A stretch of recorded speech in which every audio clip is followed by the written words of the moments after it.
So as I was preparing for this final project, we were reading this book called Redeeming the Routines by Robert Banks. And that kind of made me question a couple things about my life and what I thought about ministry and vocation. Combined with my IPSAT results, it kind of made me think, what if I made routine in my life that lasted the next 2 years, at least that's the goal, that I could really kind of put this verse into my life. And this verse is Matthew 22:37. Love the Lord your God with all your heart, with all your soul, and with all your mind. So my ministry project for the next 2 years is made up of 3 sections: mind, body, and soul. So mind is the first section of my project.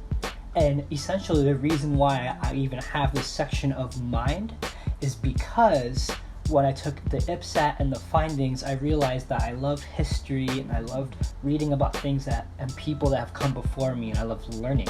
And I also at the same time could strengthen my weaknesses also by reading and learning. I've been a lifelong reader.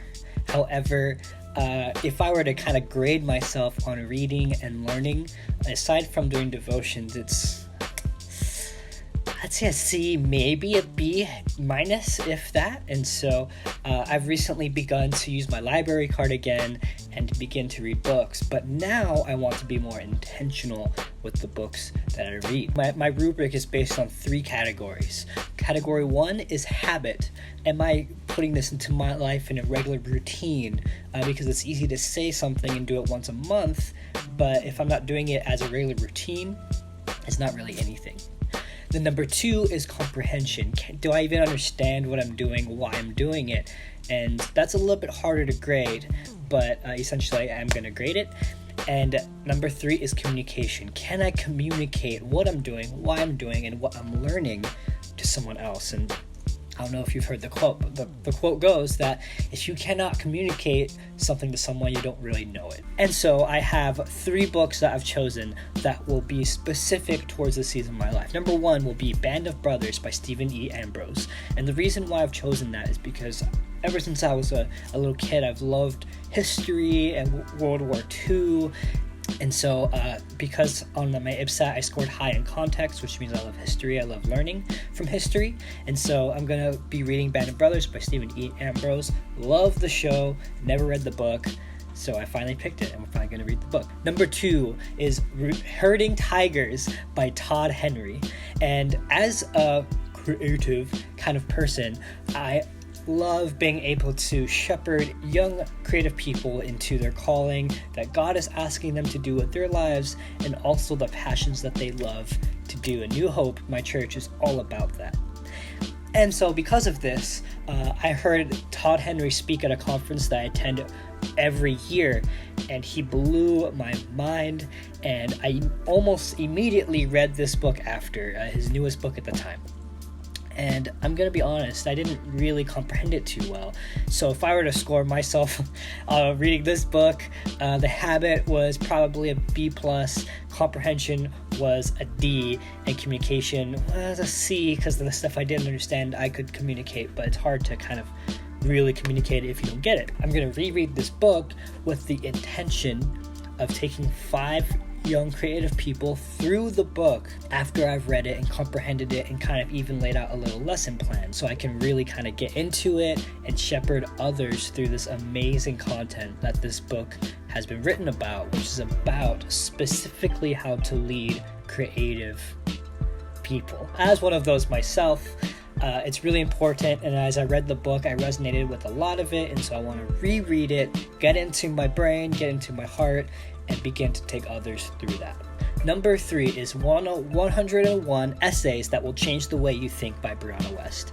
And this is a book that I've seen kind of talked about and tossed around. I've never got around to reading it myself. I want to kind of gain these outside perspectives, and I want to know what this book really is about. Like, how will these essays change the way I think? How will it play into the worldview that I already am convinced of and hold dear? And will this be able to help me to communicate the gospel better? Bonus book. Yes, I have a bonus book because as the IPSAT the results have kind of let me know, spiritual awareness for me is pretty low, as the lowest score my HIP's at. Because I can strategize and, talk about culture and all that kind of stuff, but it seems I'm actually pretty illiterate when it comes to the spiritual gifts. Me and my wife Marissa will be going through C. Peter Wagner's Discover Your Spiritual Gifts. And this isn't really to take anyone through it except for me and my wife, and to kind of work through it and really solidify the gifts that I have and how to kind of use them in a more practical daily way, instead of the way I kind of approach it now, which is kind of like, okay, that's a thing for that time and that place, when the gifts are really for all times and all places, under, of course, Lord willing. And so I really kind of want to get into that, and it's one of my biggest weaknesses, and so I want to really dive into that and strengthen that weakness. So finally, if I were to grade myself already in what I'm reading, like I said earlier, it's not too good. I do hope to have a habit kind of developed of reading extracurricularly, outside of school and outside of devotions and ministry and all that kind of things, because I want to kind of put into my heart and my head and my soul the process of learning outside of the things I have to learn. And so you'll see this regularly, but if you look at this, I have a habit tracker on my phone that pretty much goes to 22 days. Right now, I'm going to be adding more as we go, but I have a couple habits on here already that will help keep track of my habits. And as far as my comprehension, my wife has asked me to write a paragraph of each chapter of what happened in each book, and what, if I can even take out anything that applies to my life. And lastly, communication obviously will be me kind of taking through, at least for Herding Tigers, taking a kind of small group of people through that book, and at the end being able to communicate what the other books were about, and being able to put that into messages or life or as analogies into communication to other people.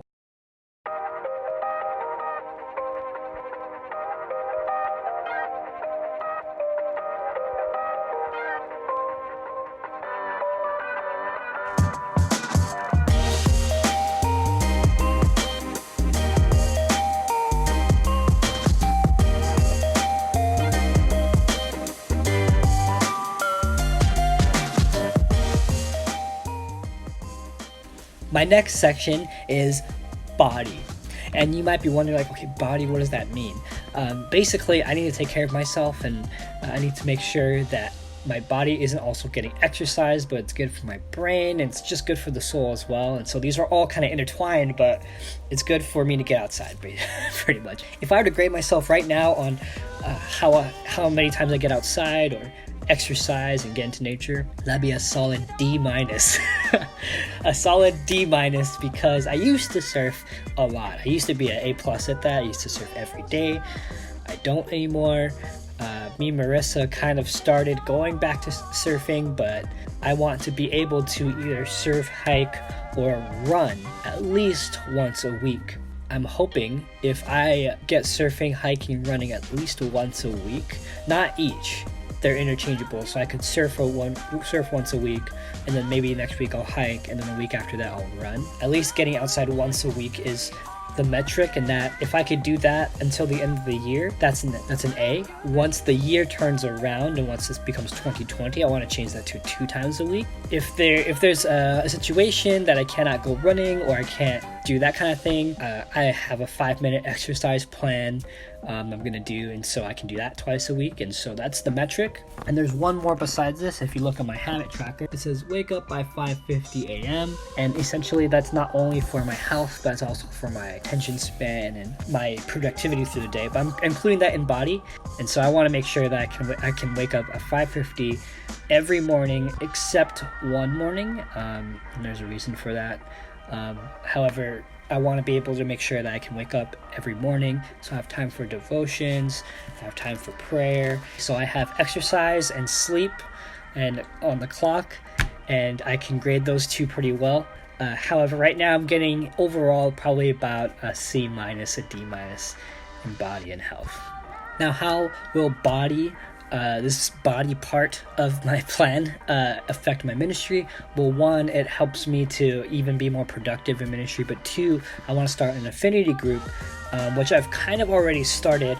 I want to start an affinity group for surfing every Thursday morning at Barbers Point, which is for me pretty far away. I don't live close, but I want to make sure that a lot of people that I know can make it and that they can surf in a place that's safe and not too crazy. I'm going to start a weekly surf crew at Thursday morning, 6 o'clock in the morning, which is a bit earlier. So that's why the sleep part doesn't have every day at 5:50, because there's a day I'm waking up earlier. I want to be accessible outside of church and outside of the things I normally do. I want to be able to invite people like, hey, come surf with me. If I can make that group happen weekly, at least 3 weeks out of the 4 weeks of a month, that would be an A for me.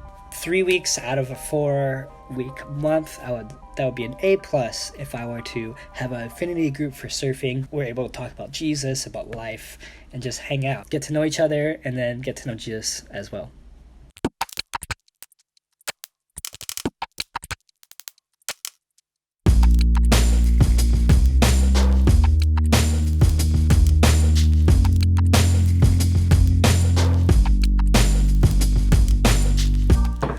The last one I have is soul. This was definitely the hardest part for me to not only kind of put together, but also to kind of put a rubric together for. Soul, for me, is kind of related to even Sabbath in a sense, because it's something that I am passionate about, I love to do, but that God can minister to others through. To give you context, when I began doing ministry, I began to do graphic design. And when I began to graphic design, I wasn't doing it for ministry. I wasn't doing it for a purpose. I was doing it for purely expression. So I would put Bible verses in it.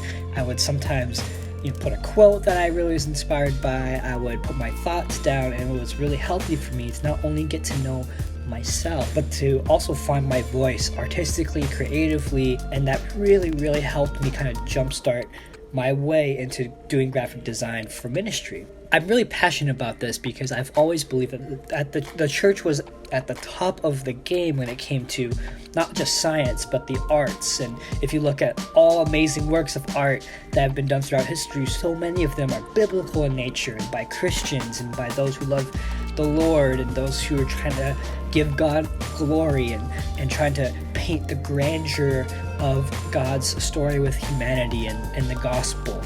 I don't know why, but it seems lately that the church has always been 5 to 10 years behind the world instead when it used to lead it in creativity and in the arts. With this in mind, I essentially have different ways that I want to make sure that I'm continuing to be able to get better artistically and try new things, and also how it will affect my ministry. So essentially I have 3 kind of different ideas for this soul part.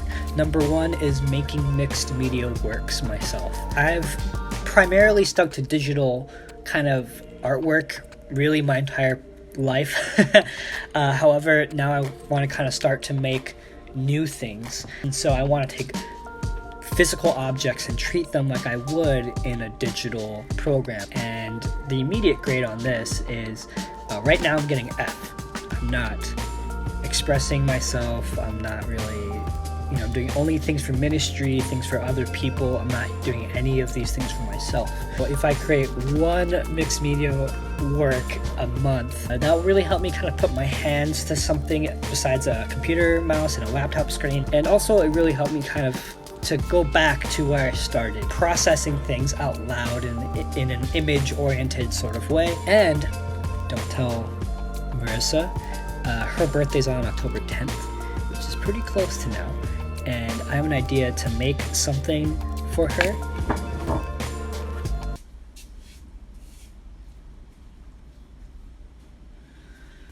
I bought a frame for mixed media work I'm going to be doing for her birthday, but I have a typewriter right here.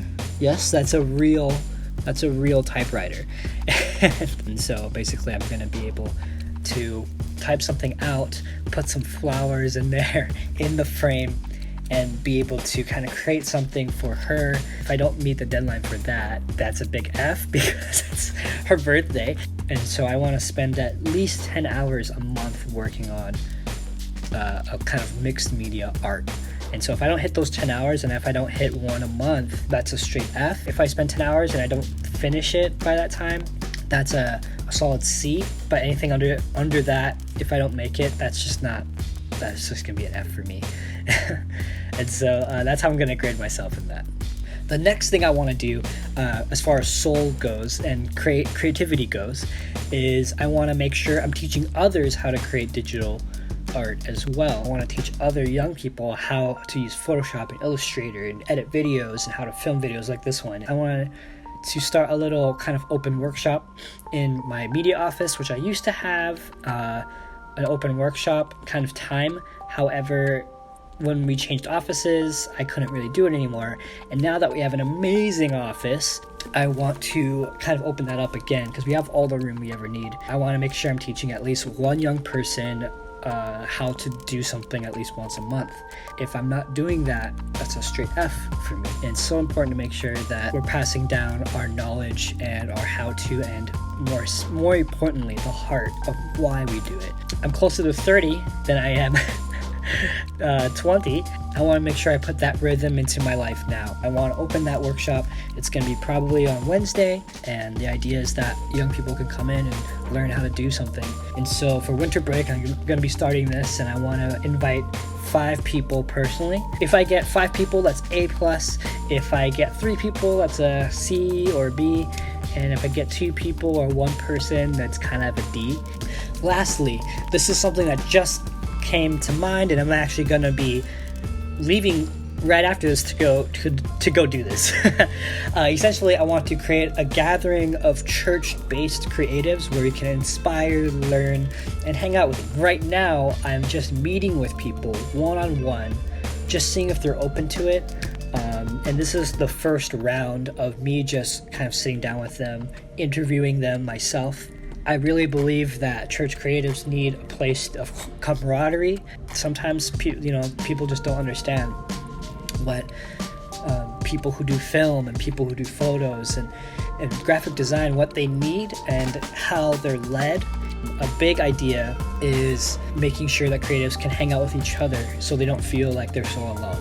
This is a brand new idea. I don't know what it's called yet, but I would love to do a monthly gathering of creatives by this next summer of 2020. So that's partly how I'm going to grade myself, is that if that happens, and I would love to have at least 5 kind of top creatives from different churches on the island. If you can get more than that would be amazing. But I would love to just hang out, and it could start small and then kind of grow. And I would love to start that fellowship, not just between people, but between churches on the island of Oahu.